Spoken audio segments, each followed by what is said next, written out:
Ladies and gentlemen, welcome back to the Brandon Coyne YouTube channel, and today we are finally fixing my exhaust issue. So I had an exhaust setup on the top, and then I had an intake on the bottom, so it was like cross drafting, and I did not have enough exhaust flow.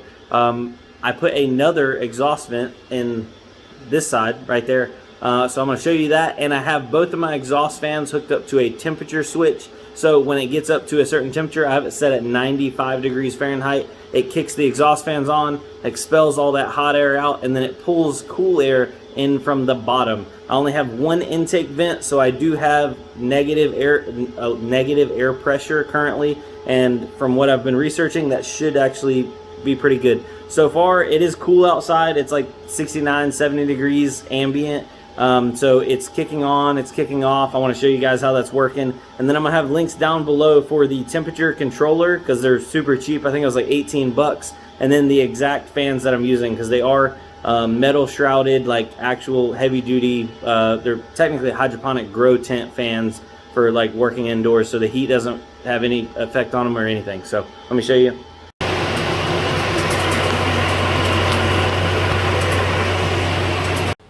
Here's the outside setup with both of the exhaust vents, and it has automatic closing lids when they turn off. And here's the single intake at the bottom with screen door mesh, and we just kind of taped it on for the time being. Alright, so don't mind the mess of wires, but this is the temperature controlled switch right there. And I have it set at 9, okay, it just kicked on right there. I have it set at 95 degrees, but it kicks on when it gets over 97, so it gets a couple degrees over that. So there's an exhaust on that side. There's an exhaust on that side. Let's see here. I could shorten that up, but I got lazy. So, you know, typical me. You roast me in the comments. And then the intake is over here. So let me go outside and show you where it's actually exhausting from.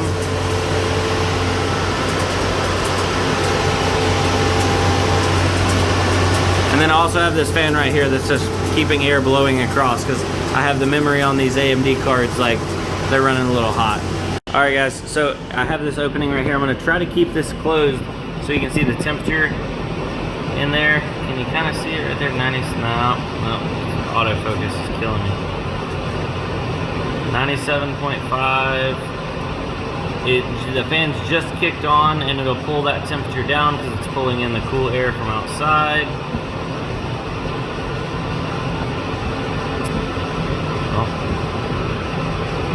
Give it a second.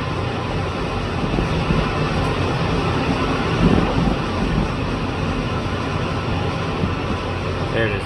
Okay, so while it's actually staying in focus, during the day I imagine this is going to stay running non-stop, but at night when these kick on and kick off, this should save a decent amount of power. And with it crossing over into some of these cooler months, I probably won't need it running much at all, and then eventually I'll transition over to turning them off and dumping the heat into the garage, so I can actually use the heat for keeping me warm, I guess. Yeah.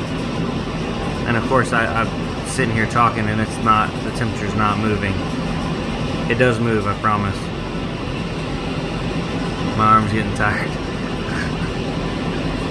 There it is. We're at 97.3, we're crossing over. Hold on. I'm gonna set my phone up inside there.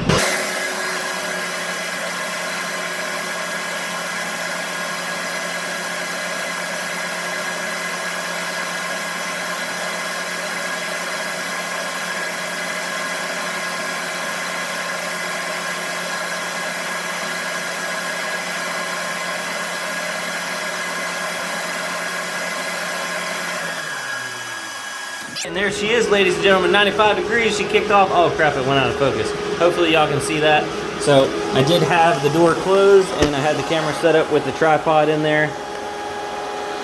Boom, wham bam, thank you man, wrap it up, slap it up, take it on home.